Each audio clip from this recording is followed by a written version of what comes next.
Auction के बाद ना सब एसआरएच के पेस बॉलिंग यूनिट पे हंस रहा था कि यार क्या बॉलिंग अटैक खरीद ले तो 400 रन देगा। लोग एलएसजी को मिड टीम बोल रहे, ठीक है। सच तो यह है कि हर टीम ने जब उनके पास एक बड़ा डेथ बॉलर है, एक बड़ा बॉलर है, उसके बाद भी डोमेस्टिक के डेथ बॉलिंग यूनिट पे डेथ बॉलर पे इन्वेस्ट किया है सीएसके को छोड़ के। आप बताओ आरसीबी के स्क्वाड में कितने सारे डेथ बॉलर्स है? जॉस हेजलवुड, भुवनेश्वर कुमार जो सालों से डेथ पे बॉलिंग करते आ रहे हैं। उसके बाद उन्होंने जेकब डफी पे इन्वेस्ट किया। यस दयाल जो पिछले 2 साल से डेथ पे बेहतरीन 2 ओवर डाल के दे रहे हैं, उसके बावजूद उन्होंने मंगेश यादव पे 5 करोड़ खर्चा किया। क्यों जरूरी था? जरूरी नहीं था ना। सबका एक फ्यूचर एस्पेक्ट होता है कि नहीं मैं कोई डोमेस्टिक डेथ बॉलर पे इन्वेस्ट करूं क्या आगे जगह काम आए। फॉरेनर्स का कभी भी कुछ भरोसा नहीं है, कब अनफिट हो जाता है, कब छोड़ के चला जाता है, कब किसका हनीमून हो जाता है, किसी को नहीं पता। सबने इन्वेस्ट किया। एलएसजी के पास देखो ना, प्रिंस यादव जो शायद खेलेंगे भी नहीं एक भी मैच, वो डेथ का स्पेशलिस्ट है। हर टीम में कोई ना कोई है। पंजाब के पास याश ठाकुर है, पंजाब के पास विजय कुमार वैशाख है जो बेहतरीन यॉर्कर्स डालते हैं। हर टीम के पास, मुंबई को देख लो ना, अश्विनी पिछले साल आके क्या, अश्विनी कुमार की पिछले साल आके क्या बेहतरीन यॉर्कर्स डाला है डेथ पे आके। सबके पास कुछ ना कुछ है, सिर्फ सीएसके को छोड़ के। दिल्ली के पास स्टार्क नहीं आएगा, नहीं आने दो, कोई बात नहीं। उनके पास तो डेथ बॉलर से लुंगिनी के डेथ पे बेहतरीन स्लो रॉन्स डाल रहे, यॉर्कर्स डाल रहे। उनके पास टी नटराजन है, इनके पास चमीरा है जो इनफैक्ट वो भी अच्छे यॉर्कर डालते, थोड़ा बहुत मार खाता लेकिन यॉर्कर अच्छा डालता डेथ पे। सीएसके का ये हाल क्यों है? अगर आप अभी भी वही गुरूर से जी रहे हो ना, ईगो से जी रहे हो कि हमने 2021 पे शार्दुल ठाकुर के साथ आईपीएल जीत लिया, 2023 में तुषार देशपांडे के साथ आईपीएल जीत लिया और हम फ्यूचर में भी यही करेंगे, तो नहीं होगा। हर साल ये नहीं होगा, हमेशा ये गुड लक आपके साथ नहीं चलेगा। आपको ये चीज समझना पड़ेगा। आप 2024 आईपीएल में आप क्वालिफाई क्यों नहीं किए थे? क्या नंबर 5 पे शायद आप फिनिश किए थे, जहां पे आपका नेट रन के बेसिस पे क्वालिफिकेशन था लास्ट मैच आरसीबी के साथ? क्यों आप हार गए थे वो मैच? कभी आपने रीड किया? आपके हर डेथ बॉलर्स फुलटॉस पे फुलटॉस डालते। पाथिराना इंजर्ड था, बाकी तुषार देशपांडे फुलटॉस पे फुलटॉस, शार्दुल ठाकुर शायद उस मैच में 4 ओवर पे 12 या 13 फुलटॉस डाला है, दीपक चाहर फुलटॉस पे फुलटॉस उस पूरे सीजन पे। सबने ही किया है काम। उसके बाद भी आपने कभी नहीं सोचा कि एक इंडियन पेसर पे इन्वेस्ट करता हूं, उसको ग्रूम करते 2-3 साल और उसको एक डेथ बॉलर बना देता। आज शायद आपका ये हाल नहीं होता। जब मैंने एक हफ्ते पहले, 7-8 दिन पहले सीएसके का रिव्यू वीडियो बनाया था, मैंने कहा था कि दुआ करो नेथन एलिस को कुछ ना हो। एक बार देख लो मैंने क्या कहा था। सीएसके ने जो ये पेस बॉलिंग यूनिट बनाया ना, बैकअप और प्लेइंग 11 का मिला के, सबके सब न्यू बॉल बॉलर है। डेथ बॉलिंग पे इन्होंने इन्वेस्ट किया ही नहीं, सिर्फ नेथन एलिस ही है। और प्रॉब्लम इधर से स्टार्ट होता है, डेथ बॉलिंग। और इसलिए मैं कह रहा हूं, पहले तो दुआ करो कि नेथन एलिस हर मैच खेले सीएसके के लिए, हर मैच पे फिट रहे। जो डर था वही हुआ। मुझे पता था कि बहुत हेवी लोड आने वाला है नेथन एलिस पे। अगर उसको अभी कुछ नहीं होता ना, वो 7-8 मैच के बाद वो बैठ जाता, इतना हेवी ये आता उस पर प्रेशर आता, ठीक है। बात यह है कि सॉल्यूशन कुछ भी नहीं। सॉल्यूशन यही है, मुझे लगता है कि पैर पकड़ लो डॉइन ब्रावो का कि भाई तू केकेआर का कोचिंग छोड़ दे, हमारे लिए ये साल खेल ले, 3-3 ओवर डेथ पे डाल दे, वरना कोई सॉल्यूशन नहीं है। जितने भी मार्केट में पेसर्स का हाइप चल रहा है आजकल कि एलिस को ये रिप्लेस करेगा, वो रिप्लेस करेगा, मैंने सबका फुटेज देखा है पिछले 10 घंटा। मैंने सिर्फ यही किया है कल से लेकर आज तक कि सबका फुटेज देखा कि ये सोचूं कि कौन डेथ पे अच्छा करेगा। और जितने भी बॉलर्स का नाम आप सबने लिया है, सबको मैं रीड करके आया हूं। तो एक एक करके स्टार्ट करते हैं। इससे पहले मैं थोड़ा सा आपको ये बोलना चाहूंगा, एक वार्निंग देना चाहूंगा कि बीबीएल के बैट्समैन, बिग बैश पे बैट्समैन और ऐसे टी20 के बॉलर्स पे ज्यादा ट्रस्ट नहीं करना चाहिए अगर उनको इंटरनेशनल लेवल पे ज्यादा एक्सपीरियंस नहीं है। तो बीबीएल में कोई भी बैट्समैन आके मारता है, मैंने इतने खराब से खराब लैक ऑफ क्वालिटी वाले बैट्समैन को रन मारते हुए देखा है बीबीएल में। और सेम ऐसे टी20 में होता है, क्योंकि साउथ अफ्रीका में कंडीशंस थोड़ा अलग होता है। उधर पेसर्स के बॉल थोड़ा ग्रिप होता है, होल्ड होता है, उधर का कंडीशन पेसर्स को हेल्प करता है। आईपीएल में बांधता है 220-230 का पिचेस, उधर आपके स्लो रन्स ग्रिप नहीं होगा। अगर आपको लगता है कि ऐसे टी20 में जितना अच्छा किया उसको बुला लो और वो अच्छा करेगा आईपीएल में आके, ऐसा बिल्कुल भी नहीं है। तो ये बस मैं आपको शुरू से बोलना चाहता हूं। अभी हर एक बॉलर जिसका नाम आपने कहा है कि रिप्लेस कर देगा, वो रिप्लेस कर देगा, सबका मैं देख के आया हूं। स्टार्ट करते हैं शमर जोसेफ। ज्यादा दूर जाने की जरूरत बिल्कुल नहीं है। शमर जोसेफ टी20 वर्ल्ड कप वेस्ट इंडीज की तरफ से खेला है, ठीक है। 2 इंपॉर्टेंट मैचेस में मैं बात करूंगा। एक साउथ अफ्रीका वाला मैच था गुजरात में, उधर 2 ओवर पे 24 रन दिया, उसके बाद हिम्मत ही नहीं हुआ कैप्टन का कि और 4 ओवर दे। इंडिया के अगेंस्ट 4 ओवर पे 42 देके 2 विकेट, ठीक है। उतना खास बॉलिंग नहीं किया। एक तो 11वें ओवर में विकेट लिया था, सूर्य कुमार यादव का घटिया शॉट था, हार्दिक पांड्या का भी घटिया शॉट था, 2 विकेट उसने लिया है। डेथ पे शमर जोसेफ कुछ खास किया नहीं है बड़े टीम के अगेंस्ट। आईपीएल में एक मैच खेला था एलएसजी के लिए, ठीक है, शायद ईडन गार्डन में वो मैच था, धागा खोल दिया था 4 ओवर पे 47। उसके बाद शमर जोसेफ आईपीएल में अनसोल्ड चला गया। तो शमर जोसेफ मेरे हिसाब से बिल्कुल नहीं। और दूसरा चीज, शमर जोसेफ के जितने मैंने यॉर्कर्स देखे क्लिप, वो रेड बॉल पे आया है जब बॉल टेल हो रहा है, जब रिवर्स स्विंग हो रहा है थोड़ा बहुत पुराना बॉल। आईपीएल में अगर आप सोच रहे हो कि 20 ओवर के मैच पे वो टेलिंग होगा और अंदर आएगा बॉल, तो मुझे माफ कर दो। किसी ने कहा है टाइमल मिल्स डेथ का बेहतरीन बॉलर है, एमआई के लिए 2022 में आईपीएल खेला है, 11.17 की इकोनॉमी से बॉलिंग किया है, ऐसे टी20 में अच्छा करता है। वन सेकंड, ऐसे टी20 परफॉर्मेंस से मैं बिल्कुल जज नहीं कर रहा हूं। किसी ने कहा है एंड्रयू टाई, अरे भाई ना करे जनाब, ना करे। एंड्रयू टाई जब प्राइम चल रहा था उसका, तब वो आईपीएल में 11 की इकोनॉमी से बॉलिंग कर रहा था। दूसरा, उसके पास यॉर्कर कुछ नहीं है, 110 112 की स्पीड से ऑफ कटर डालता है और ऑफ कटर बिल्कुल ग्रिप नहीं होगा। आज के जमाने में एंड्रयू टाई मतलब रिलेटेड ही नहीं है क्रिकेट के साथ, ठीक है। जो सबसे पॉपुलर चॉइस रहा है लोगों के बीच वो है बाटमैन, जिन्होंने इस बार ऐसे टी20 में 9 इनिंग्स पे 20 विकेट लिया है 9.13 की इकोनॉमी से। ऐसे टी20 में शानदार परफॉर्मेंस था। लेकिन अभी जो न्यूजीलैंड वर्सेस साउथ अफ्रीका एक टी20 सीरीज चल रहा है, अभी चल रहा है, ठीक है, क्यों चल रहा है किसी को नहीं पता, दो लूजर्स खेल रहे एक दूसरे के साथ। बट उस पर मैंने बटमैन का हर ओवर देखने की कोशिश किया मैंने आज और कल बैठ के। बट मैंने यॉर्कर ज्यादा नहीं डाला, बिल्कुल नहीं कि यॉर्कर्स डाल रहे। लाइन ऑन लेंथ अच्छा है, ठीक है, शुरू में भी कुछ ओवर डाल रहे हैं, मिडिल में भी कुछ ओवर डाल रहे हैं, लेकिन ऐसा नहीं कि बहुत ज्यादा यॉर्कर्स डाल रहे हैं। ऐसा कुछ खास नहीं है बैट्समैन की तरफ से जितना मैंने देखा है, ठीक है। दूसरा, मैंने जेराल्ड कॉर्जी को देखा इस सीरीज पे, जो ठीक ठाक बॉलिंग कर रहा है। लेकिन जेराल्ड कॉर्जी आपको याद होगा वर्ल्ड कप भी 2023 उसका बेहतरीन गया था, बैटिंग भी कर सकता है, बॉलिंग भी कर सकता है। लेकिन जब आईपीएल में आया फिर असली रंग आ गया। 2024 आईपीएल में मुंबई के लिए 10 इनिंग्स में 13 विकेट, 10.18 का इकोनॉमी। 2025 गुजरात के लिए 11 का इकोनॉमी, ठीक है। तो चांस नहीं है, जेराल्ड कॉर्जी भी अच्छा करेगा इंडिया में आके। मैं आपको परफॉर्मेंस आपको बोल रहा हूं। किसी ने कहा है जायर रिचर्डसन ऑस्ट्रेलिया का first right arm fast bowler, medium pacer नहीं। Jhye Richardson once again injury prone player है। उसका कैरियर ऑस्ट्रेलिया के लिए इसलिए नहीं बना क्योंकि वो हर 2 दिन बाद इंजर्ड हो जाता है। In fact if I remember, Punjab ने उस पर कभी तो बहुत ज्यादा इन्वेस्ट किया था, शायद 1-2 मैच भी खेल नहीं पाया था, फिर बैक पकड़ के चला गया था घर वापस। चांस ही नहीं है। किसी ने कहा विलियम ओ रुर्क, पहले तो स्टीवन फ्लेमिंग को रोक लो। ये डिसीजन स्टीवन फ्लेमिंग का हो ही नहीं सकता, होने नहीं चाहिए कि स्टीवन फ्लेमिंग चुने कि डेथ बॉलर कौन होना चाहिए, वो न्यूजीलैंड से पकड़ के लाएगा। विलियम ओ रुर्क वंस अगेन एक इंजरी मर्चेंट। दूसरा, जब पिछले बार आईपीएल खेला था 13 की इकोनॉमी से बॉलिंग किया था। If I am not wrong, शायद आरसीबी वाले मैच में 4 ओवर पे 74 रन दिया था। ना करे जनाब, ना करे। स्पेंसर जॉनसन और एक बॉलर, क्यों, मतलब सीएसके का दुश्मनी होगा जो स्पेंसर जॉनसन विलियम ओरूर का नाम ले रहे हैं। आईपीएल 2025 में स्पेंसर जॉनसन 4 इनिंग्स पे 1 विकेट, 12 का इकोनॉमी। आईपीएल 2024 में गुजरात के लिए 5 इनिंग्स पे 4 विकेट, 9.44 का इकोनॉमी। ना रन रेट इकोनॉमी अच्छा है, ना विकेट ले रहा है।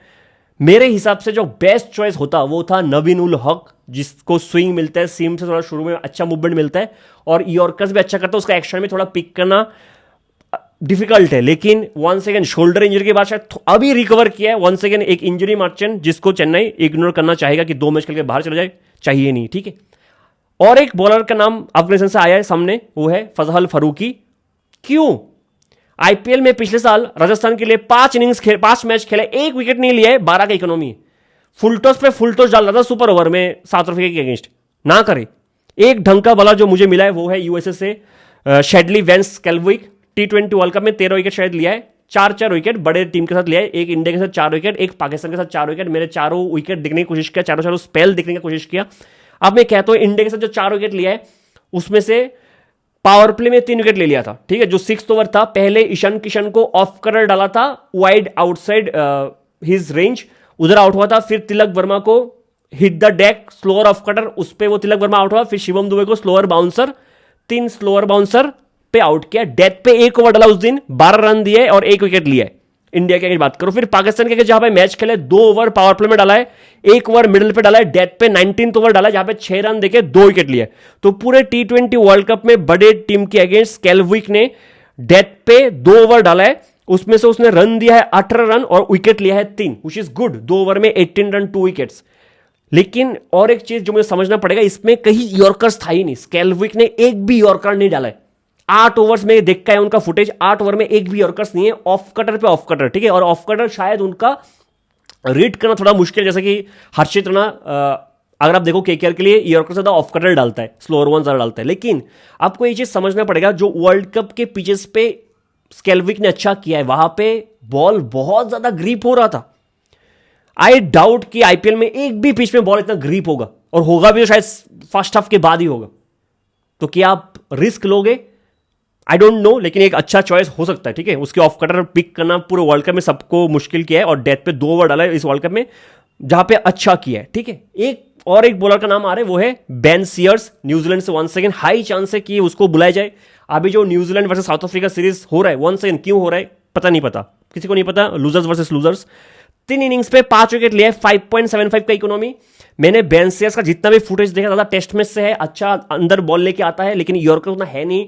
बड़े स्टेज पे आईपीएल से परफॉर्मेंस पे, आईपीएल में आके बड़े स्टेज पे आके डेथ पे कितना अच्छा बॉलिंग करेगा आई डोंट नो, लेकिन बेन स्टोक्स एक नाम है जो शायद सीएसके बुला सकता है। दूसरा बटमैन को शायद आरआर लेके जा रहा है, ठीक है, ऐसा कहा जा रहा है कि बटमैन शायद आरआर की तरफ ज्यादा इंक्लाइंड है, ठीक है। तो मुझे कोई भी ढंग का ओवरसीज बॉलर नहीं मिला जो मैं बोल सकूं कि नहीं नेशनलिस्ट को रिप्लेस कर देगा, ठीक है, कोई भी नहीं, not even a single one who is close to nationalist, not even a single one. तो आते हैं इंडियन बॉलर की लिस्ट पे घुमा फिरा के, ठीक है। तो किसी ने कहा है आकाश मडवाल का नाम सबसे ऊपर है ना, सब बोला आकाश मडवाल। क्यों भाई, सीएसके से क्या दुश्मनी आपको? आकाश मडवाल आईपीएल, पिछले आईपीएल मतलब 2025 के आईपीएल में 4 इनिंग्स पे 4 विकेट 11 का इकोनॉमी। आईपीएल 2024 में 5 इनिंग्स पे 5 विकेट 11.28 का इकोनॉमी। इस साल स्मैट में 6 इनिंग्स पे सिर्फ 3 विकेट 11.44 का इकोनॉमी। जो बंदा डोमेस्टिक में स्मैट में इतना मार खा रहा है, ऊपर से विकेट नहीं ले रहा है, ऊपर से पिछले 2 साल आईपीएल में 11 की इकोनॉमी से मार खाए, वो सीएसके डेथ पे यूज करे उसको। ना करे जनाब, ना करे।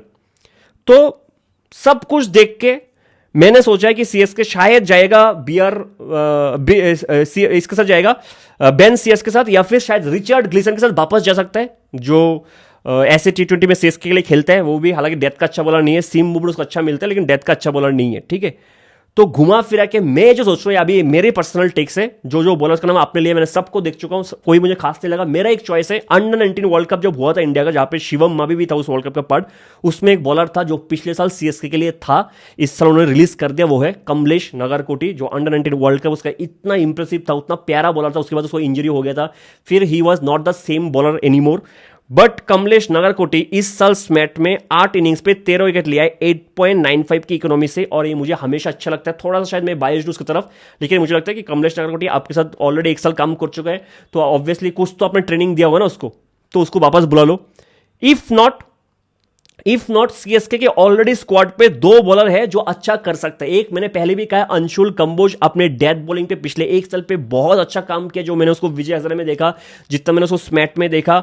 इनफैक्ट स्मैट में इस बार भी उसने 21 विकेट्स लिया है 8.59 की इकोनॉमी से, ब्रिलियंट स्टैट्स। उसके बाद पिछला आईपीएल में भी जब सीएसके के लिए 8 इनिंग्स खेला था, उसमें उसका इकोनॉमी 8 का ही था।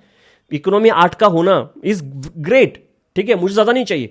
और अंशुल कंबोज का एक तो यॉर्कर अच्छा चलता है, दूसरा वो हार्ड लेंथ का बॉलर। शायद आपको एक इंटरव्यू याद होगा जहां पे उसने अच्छा किया था, शायद एसआरएच वाला मैच था, मुझे याद नहीं है एग्जैक्टली, जहां पे धोनी ने आके मैच के बाद कहा था, तो धोनी कैप्टन बन चुका था पिछले साल, धोनी ने आके कहा था कि अंशुल कंबोज के पेस, जो पेस मीटर दिखाता है, वो लगता है कि 132 की पेस से आ रहा है, लेकिन जब बॉल डेक को हिट करके आता है ना, ज्यादा तेज आके मोमेंटम के साथ लगता है, ठीक है। तो एक चांस है, क्योंकि अगर देखो हेजलवुड भी इतना ज्यादा यॉर्कर नहीं डालता है, हेजलवुड का वो जो गुड लेंथ से एक्स्ट्रा बाउंस जो वो हिट करता है, जो मोमेंटम के साथ पीछे बैट्समैन को थोड़ा शिफ्ट कर देता है, वो बॉल बहुत अच्छा है हेजलवुड का। तो Anshul Kamboj can be one bowler जिसपे अभी हेवी लिफ्टिंग होगा सीएसके के लिए, ठीक है, कि वो डेथ पे अच्छा करे, और लगता है मुझे प्लेइंग 12 में वॉक होगा, इसका जरूर खेलेगा अंशुल कंबोज, आप तो मुझे लगता है, ठीक है। दूसरा बॉलर है इसी स्क्वाड में रामाकृष्णा घोष। मैंने ये चीज पे शायद एक शॉट बनाया था। रामाकृष्णा घोष विजय हजारे में गोवा के अगेंस्ट मैच था महाराष्ट्र का, जिसमें उसको लास्ट ओवर पे 50th ओवर पे 6 रन डिफेंड करना था। 6 रन डिफेंड करना, सामने था Lalit Yadav, who was playing on 50 और 52, मतलब सेट बैट्समैन था, 50 के स्कोर पे खेल रहा था।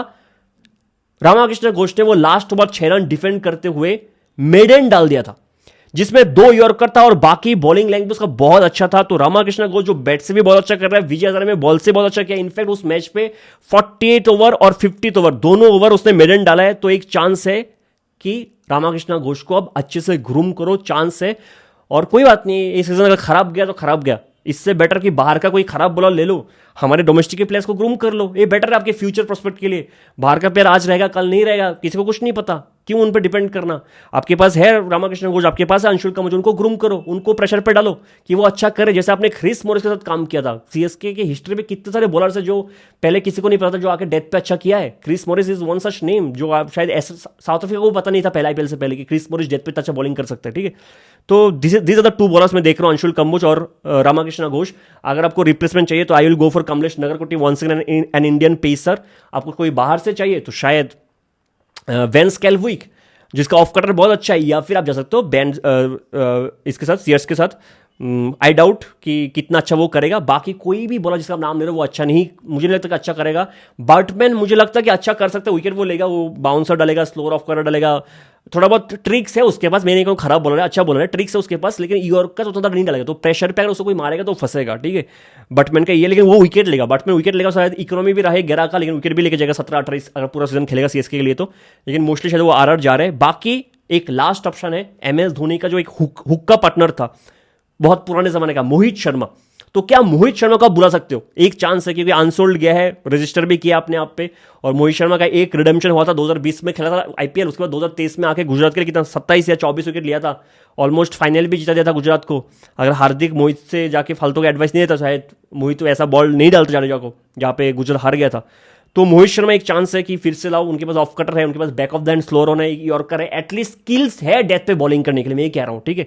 तो जितने भी बॉलर्स का नाम लिया उनके पास स्किल है। बाकी आपने जितने भी बॉलर्स का नाम लिया ना, रिचर्ड ग्लीसन हो जाए, जेराल्ड कॉट्जी हो जाए, बहुत कम यॉर्कर डालते जितना मैंने फुटेज देख के आया हूँ। शमर जोसेफ तो जाने ही दो, ठीक है। विलियम ओरोर्क एक है, उसका अंदर वाला इनस्विंग थोड़ा यॉर्कर डालता है, लेकिन वो भी रेड बॉल में ज़्यादा अच्छा करेगा विलियम ओरोर्क, उसके करियर में चलते हैं। जाए रिचर्डसन बिल्कुल नहीं। सबसे बेस्ट चॉइस मुझे अभी भी लगता है कि नवीन उलख होता, लेकिन अगर उसको इंजरी नहीं होता तो शायद चांस बनता, लेकिन अभी कोई चांस नहीं है। तो I will go with Anshul Kamboj, I will go with Ramakrishna Ghosh. बाकी आप देख लो आपको क्या करना है। मिलते हैं अगले वीडियो में, अब तक के लिए जय हिंद।